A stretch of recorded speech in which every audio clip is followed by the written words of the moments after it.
Eh bien bonjour à tous et bienvenue dans Vidéo Chronique des éléments. Aujourd'hui une vidéo un petit peu spéciale parce que plutôt que de continuer à faire des commentaires de match, je voudrais vous parler d'un plugin, donc d'un petit logiciel sur PC qui s'appelle OCTGN, que certains d'entre vous connaissent peut-être via d'autres jeux. C'est un logiciel qui permet de jouer tout simplement à des jeux de cartes style les LCG, DFG par exemple, sur internet. Donc, vu qu'il y a pas mal de gens qui commencent à s'intéresser à jouer sur internet, on a pour l'instant 3 solutions. On a TTS, Tabletop Simulator, OCTGN et Jigoku, donc un autre logiciel sur internet qui permet de jouer sur navigateur. Personnellement, j'utilise beaucoup OCTGN, en attendant que Jigoku peut-être soit mieux, on verra quand ça sera tous les problèmes seront réglés. Et donc, on s'était dit, avec le Rokugang, que ça serait plutôt sympa de faire une vidéo d'introduction un petit peu au OCTGN, voir comment ça marche tout ça. Donc cette vidéo va être découpée en 3 parties, en 3 ouais, 3 grandes parties. En gros, la première partie, on va tout d'abord voir un peu à quoi ressemble le soft, voir un peu comment ça marche à l'intérieur vite fait. Je parle pas du soft une fois en game, je parle du soft justement pour créer des games, tout ça. On va parler de l'éditeur de deck, parce que pour jouer, bah, il faut un deck OCTGN, donc il faut l'éditer. Et vu que pour l'instant, les différentes solutions qu'on avait avant pour créer nos decks n'existent plus, il faut le créer forcément sous OCTGN, ce qui n'est pas super optimal, mais qui est quand même faisable, donc je vais vous montrer comment ça marche. Et enfin, on va rentrer dans une partie face à un adversaire fantôme qui sera joué par moi-même. Et donc on verra un petit peu comment ça marche à l'intérieur, comment se déroule une partie plus ou moins, les petits raccourcis à avoir pour aller plus vite, etc. Donc voilà, et bien écoutez, à bientôt pour la première partie, à tout de suite.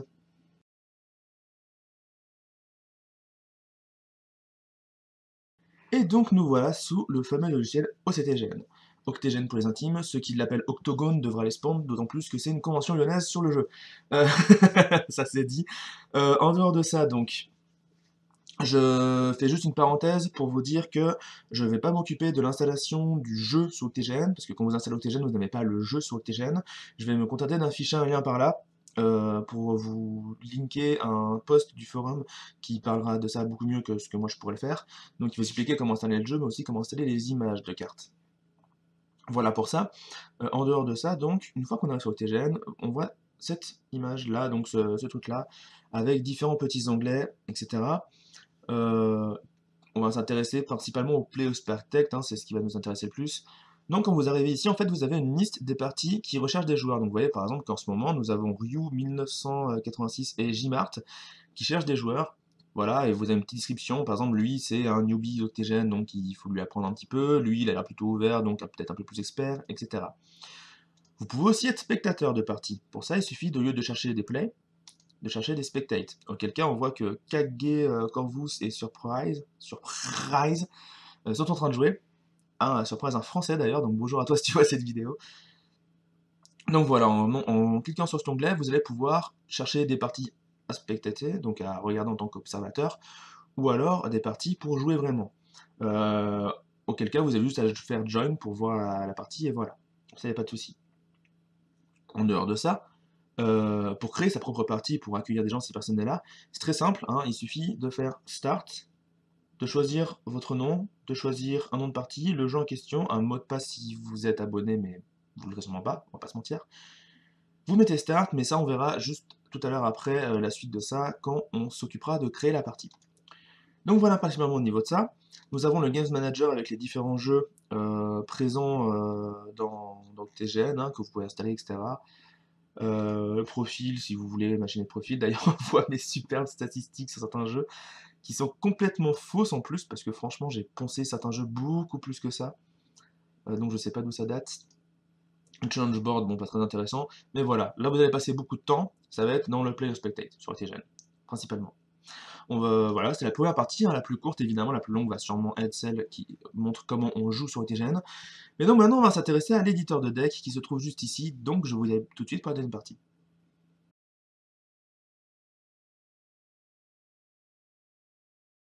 Nous voilà donc pour l'éditeur de deck d'OCTGN. Donc, il suffit de cliquer dessus pour l'ouvrir, je vais le mettre en grand, qu'on voit un peu mieux.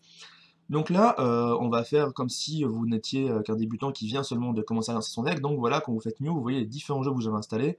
Je vais prendre évidemment L5R. Ou ensuite, voilà, c'est pour ça que les gens n'aiment pas trop OCTGN, c'est que c'est un peu le bordel. Mais bon, pour l'instant, il faut ces decks, il faut passer par là. Vous inquiétez pas, c'est plutôt très rapide au final. Parce qu'il y a plein de filtres à mettre pour trouver les cartes, etc. Donc c'est pas mal. Nous avons les différentes catégories. Donc pour les cartes du deck, nous avons une case pour le Stronghold, une case pour les provinces, une pour le rôle, une pour le deck dynastie et une pour le deck conflit. Il est très important de bien mettre les cartes au bon endroit, sinon vous allez vous retrouver avec des problèmes de deck pas corrects, et les gens en face le seront lors d'une partie, et ça peut créer des embrouilles, etc. Et tout simplement aussi parce que c'est vachement bien foutu, vous le verrez plus tard, si vous mettez les cartes dans les bonnes cases. Par exemple, si jamais, en tant que joueur grue, choisissez de choisir un Stronghold, donc je n'ai pas beaucoup de choix. Moi personnellement, j'ai pas tendance à utiliser les filtres, en fait je me contente de classer par clan. Vous voyez, clan, je vais prendre le clan du Crane, hein, et le Stronghold qui est en premier, donc voilà, il suffit de double-cliquer dessus, en ayant préalablement cliqué sur la case Stronghold. Par exemple, là, si jamais je décide de mettre une province, donc on va aller dans... Imaginons, je voudrais rajouter la province grue, donc l'art de la paix. Si je la rajoute maintenant, je la rajoute dans le côté du Stronghold, ce qui n'est pas bon. Donc, je vais double-cliquer pour l'enlever. Ça marche pas, je vais la drag and drop pour l'enlever. Recliquer sur les cartes de province, et là, normalement, si je fais Art of Peace, ça marche. Donc voilà pour les provinces. Ensuite, pour le rôle, pareil, vous cherchez dans les cartes neutres, puis les rôles, puis là, vous avez les différents rôles, etc. Les cartes dynastie, les cartes conflit, tout ça c'est pareil, hein, je vous laisse chercher. Vous avez donc différents moyens de chercher les cartes, soit comme je suis en train de faire en faisant des classements de clans à part alphabétique ou pas, pareil pour les noms, pareil pour plein de choses, ou alors vous pouvez tout simplement faire des filtres. Pour faire un filtre c'est très simple, il suffit de cliquer sur un des petits mots-clés là-haut. Imaginons que je cherche uniquement les cartes du clan de la grue. Donc je clique sur clan, et je veux que ça contienne le mot Crane, grue en anglais évidemment. Je tape entrée, et là j'ai que les cartes grues.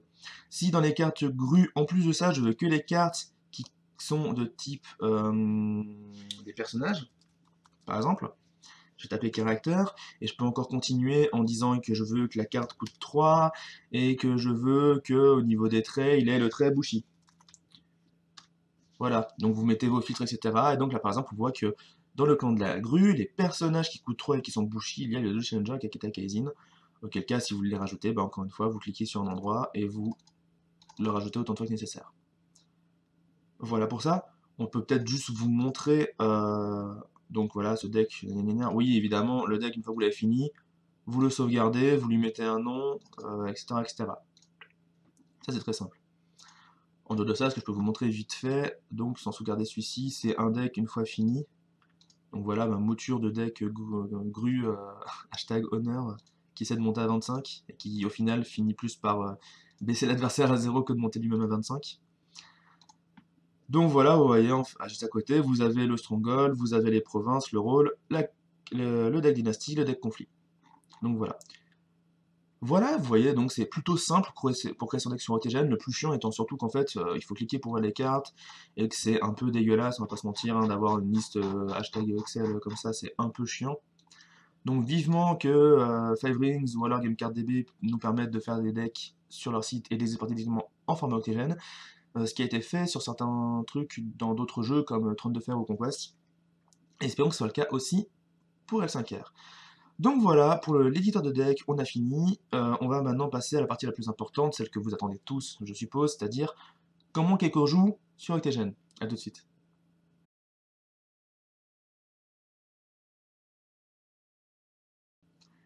Et donc la troisième partie de la vidéo, comment est-ce qu'on joue sur Octogène. Donc on va tout simplement commencer par créer une partie, hein, que je vais mettre un petit tag privé pour dire aux gens de ne pas rentrer dedans. Et grâce à l'aide inestimable de Mera, ou Maria, j'ai un doute sur son pseudo en vrai, je suis désolé, on va pouvoir rejoindre la partie grâce à un deuxième écran que j'ai sur ma gauche. Donc on aura bien les deux joueurs dans la partie. Il faut attendre un petit peu par contre, évidemment, que tout ça, ça refresh. Voilà, on va rejoindre. Donc voilà, d'ailleurs, je vais en parler un peu, hein, l'écran de quand on lance une partie, à quoi ça ressemble, donc voilà. Vous avez le choix de dire oui au spectateur ou non, pour les besoins de la vidéo, je vais pas mettre de spectateur pour éviter qu'il y ait des gens qui se rajoutent et que ça parle dans le chat, etc.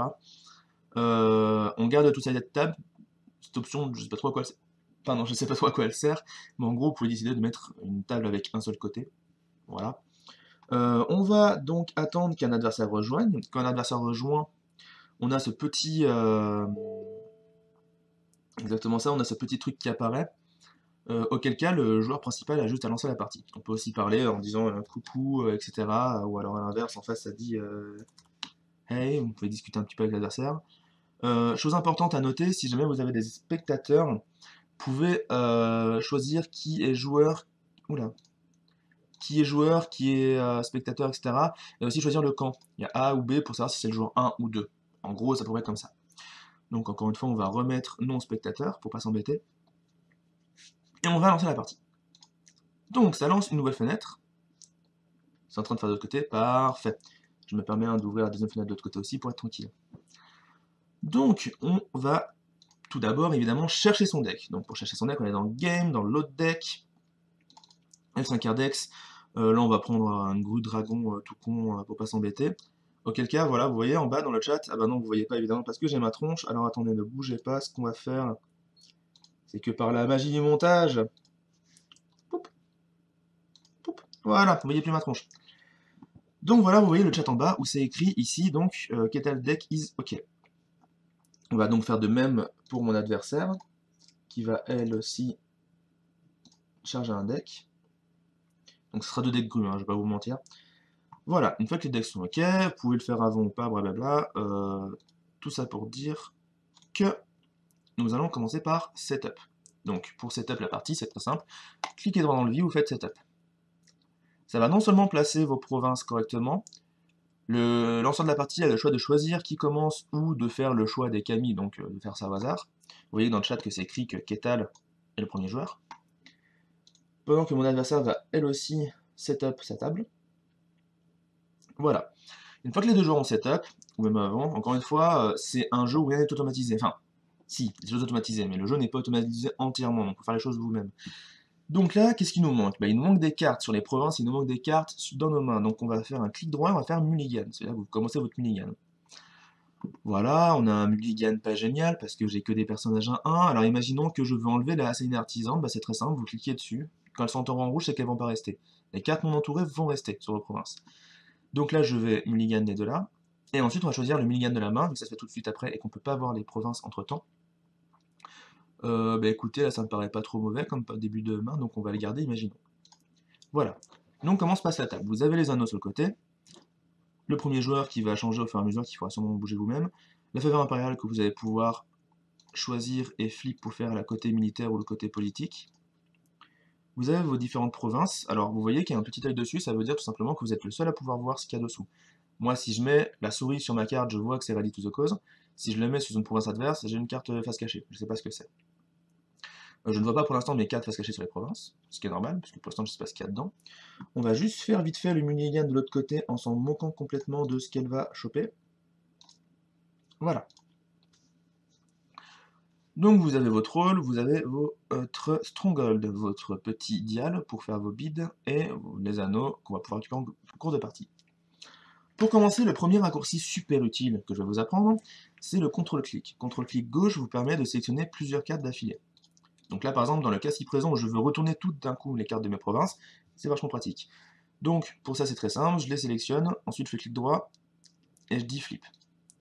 En fait, quasiment tout dans le jeu peut se faire au clic droit, mais il y a des raccourcis avec F1, F2, F3, F4, bref, plein de raccourcis comme ça, ou des raccourcis avec contrôle quelque chose, qui sont super utiles. Il y a aussi des doubles clics, qui sont vachement pratiques. Je vais vous montrer tout ça de toute façon en temps réel évidemment. Mais pour les raccourcis, je vous laisserai aussi expérimenter un peu de votre côté, parce que je préfère juste déjà vous montrer les bases, que vous puissiez jouer correctement. Après pour aller plus vite, je vous laisserai vous regarder vous-même les raccourcis des différentes touches. Donc alors que de l'autre côté aussi, on va s'occuper évidemment de flip les cartes, et puis vu qu'on est un adversaire vachement sympa et vachement tolérant, on va mettre un petit GLHF à notre adversaire qui va nous répondre YouTube, voilà. Donc non, voilà, essayez d'être un peu courtois et gentil avec les gens sur internet, surtout qu'il y a des gens qui sont pas forcément courtois et gentils, donc autant plus de raisons pour ne pas les ébouriffer. Donc nous sommes premier joueur. Je dois commencer mon tour.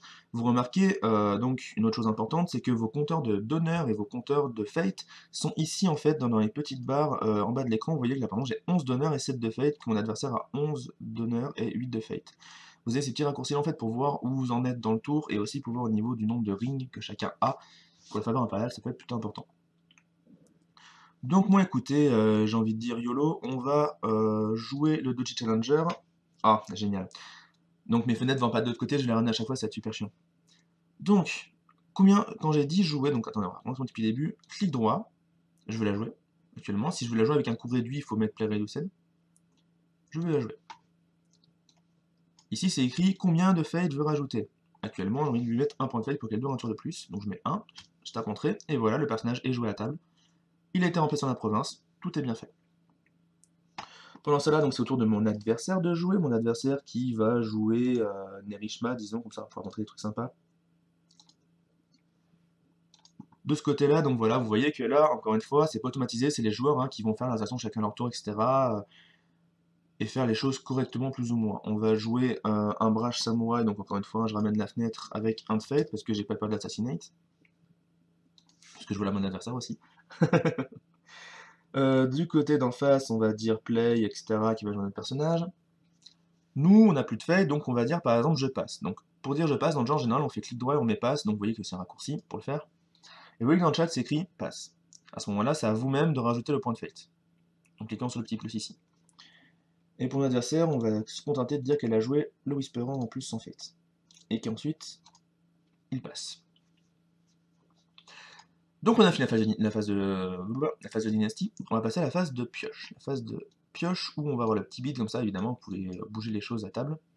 Votre adversaire aussi, par ailleurs, de toute façon, dès qu'il bouge quelque chose, vous verrez, voilà, ça se monte directement et ça bouge un peu pour montrer. Comment ça se passe à ce moment-là? On va faire un clic droit sur le dial et mettre Select Bid. À ce moment-là, vous avez le choix. De 1 à 5, imaginons que moi je suis un gros bourrin, je vais piocher 5. Vous voyez que le petit truc se retourne, et encore une fois, en haut à droite, donc dans cette zone-là, une fois que je suis sur le dial, vous voyez le chiffre, mais l'adversaire ne peut pas le voir. Attention, à bien faire attention à une chose. Je vais vous montrer un exemple. Regardez bien le chat. Mon adversaire va faire Select Bid. Vous remarquez que c'est écrit is selecting their honor bid, mais pas encore qu'il l'a choisi. Vous voyez la différence avec as selected a bid. Donc ne montrez pas votre bid trop tôt. Attendez bien que l'adversaire ait bien choisi son bid et qu'il n'y ait pas de souci, pour éviter les embrouilles. Je vais mettre 3 à mon adversaire. À ce moment-là, quand les deux joueurs ont mis as selected bid, ou alors si vous mettez pass, etc., pour bien faire comprendre que c'est le bon moment, à ce moment-là, c'est tout simple, il suffit de faire clic droit, flip, pour retourner le dial. Et votre adversaire en fera de même. Donc j'ai misé 5, il a misé 3. Premièrement, ce qu'on va faire, c'est qu'on va lui donner l'honneur nécessaire. Alors plutôt que de faire des plus et des moins sur vos trucs d'honneur, vous avez une fonction très pratique qui s'appelle clic droit, give honor. Donc je ramène la fenêtre encore une fois, qui vous demande combien vous voulez donner d'honneur. En l'occurrence, vu que j'ai misé 5 et 8, 3, je lui en donne 2. Paf, ça se fait tout automatiquement. Ça a donné l'honneur, etc. Donc encore une fois, une chose bien pratique. Par contre, la question que je me pose, c'est pourquoi je me suis donné de l'honneur à moi. Ah, nous avons un sympathique bug. Coucou Kathleen. Enfin, pardon, Shinjo Kenshin dans ce jeu, donc petit bug, je pense que c'est parce que tout à l'heure j'ai changé le A et B, etc. Il n'y a pas mort d'homme, encore une fois, je vais juste essayer du côté en face si ça marche. Alors en face ça marche et moi ça marche pas, donc voilà, petit bug en direct live comme quoi. Donc on va le faire à la main, on va enlever les deux donneurs que May m'a donné pour rien, et on va soi-même s'enlever deux donneurs pour les donner à May. Voilà. Et normalement le give honor le donne à l'adversaire direct, tout marche bien. Ensuite, on va s'occuper de piocher, pour ça c'est très simple, donc vous voyez qu'ici vous avez votre deck, conflit, je rappelle c'est les cartes noires, dynastie les cartes blanches. Donc le deck conflit, on va draw, quand je fais draw, il y a une fenêtre qui apparaît, qui me demande combien de cartes est-ce que je veux draw, en l'occurrence 5, alors que mon adversaire, elle, va en piocher 3. Puis vient la phase de conflit. Là je vais vous apprendre deux raccourcis ultra utiles qui se font avec le clavier, avec des manipulations de clavier. Premièrement, le premier raccourci super utile, c'est Shift-clic gauche, qui permet de cibler des cartes, ce qui va être très important, vous allez voir pour la suite. En sachant que vous pouvez aussi, par exemple, voir les ciblages de l'adversaire, évidemment, mais aussi, plus important, vous-même pouvez enlever les ciblages des adversaires au bout d'un moment si jamais ils restent à table et qu'ils sont super chiants. Voilà pour ça. Deuxième truc super important, c'est de faire une flèche d'une carte sur une autre. Par exemple, imaginons que mon Doji Challenger durant un défi veut ramener le Daidojin Erishima. Donc soit il y a des joueurs qui vont faire comme ça, pour dire bah voilà c'est assez compréhensible, je cible les deux personnages. Mais une autre technique c'est de faire Shift, je reste appuyé sur Shift, je clique et je drague une flèche jusqu'à la carte où là je relâche ma souris. Très pratique, et qui s'enlève comme une cible, c'est-à-dire on prend l'origine de la carte et on fait Shift-click. Voilà. Donc maintenant qu'on a un peu expliqué comment montrer des cartes, tout ça à l'adversaire, on va s'occuper de attaquer un petit peu comme une province adverse. Ça tombe bien, il y a une province là-bas où il y a Otaru toute seule. Je vais donc cibler la province. Attention, la province, pas Otaru.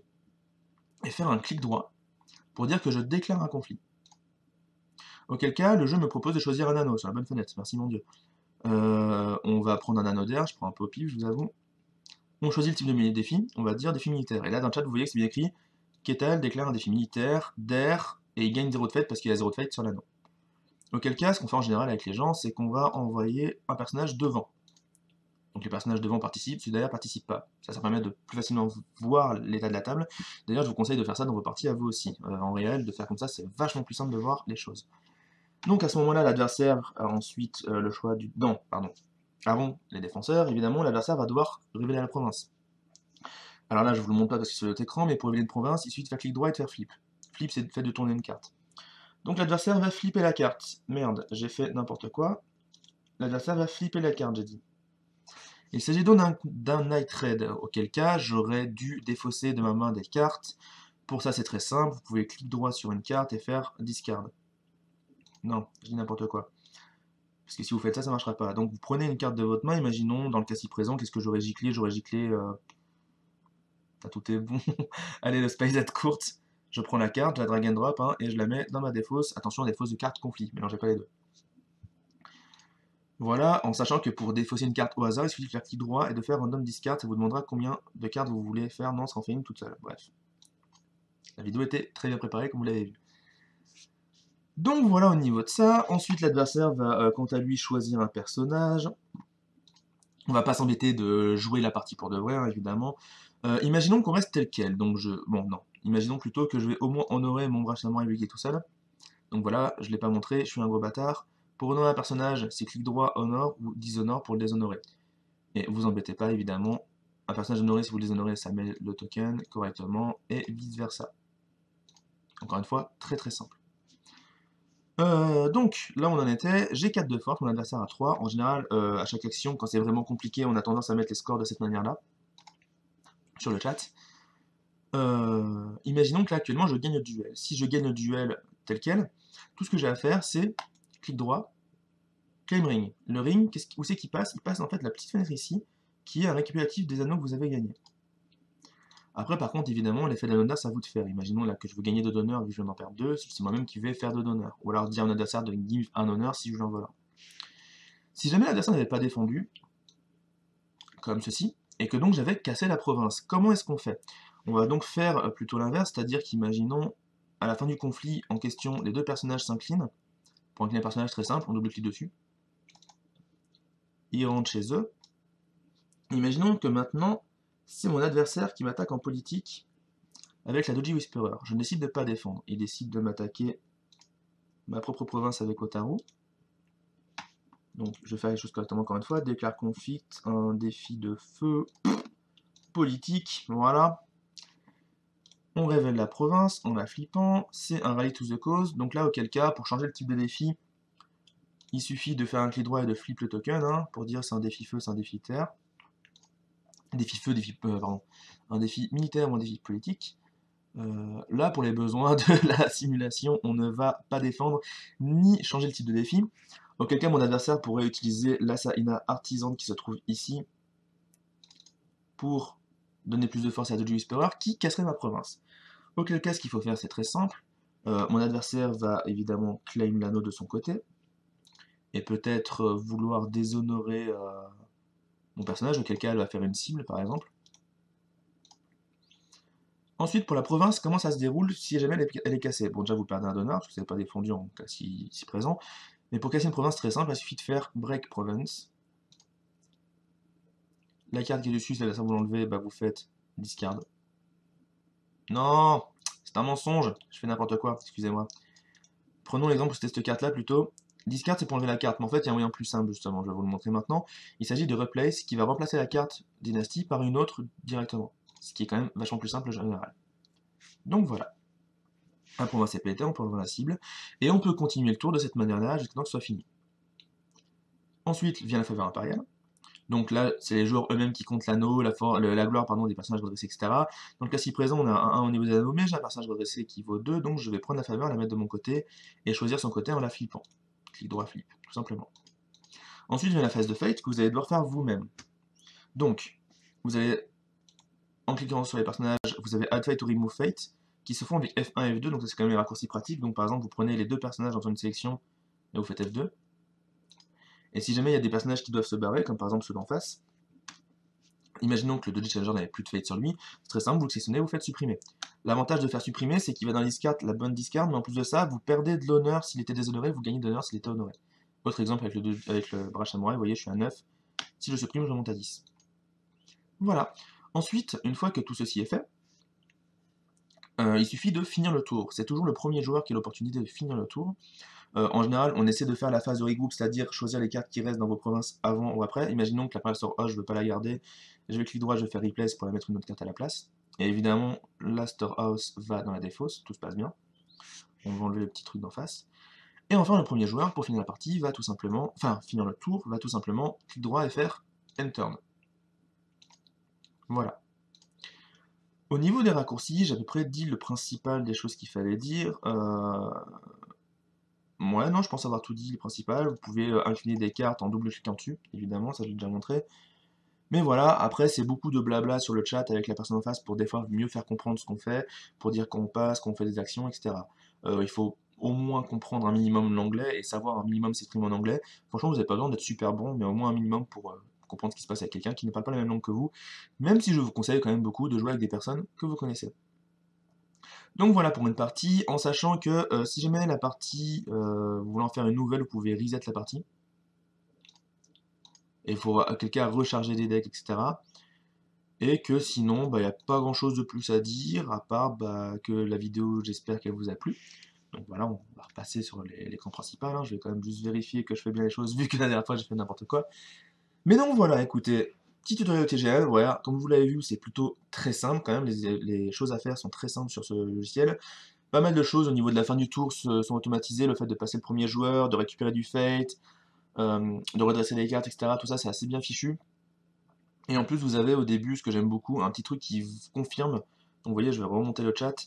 Et au début, vous avez un petit truc qui confirme quand même que le deck de l'adversaire ou le vôtre est ok, ce qui permet d'éviter les petites tricheries.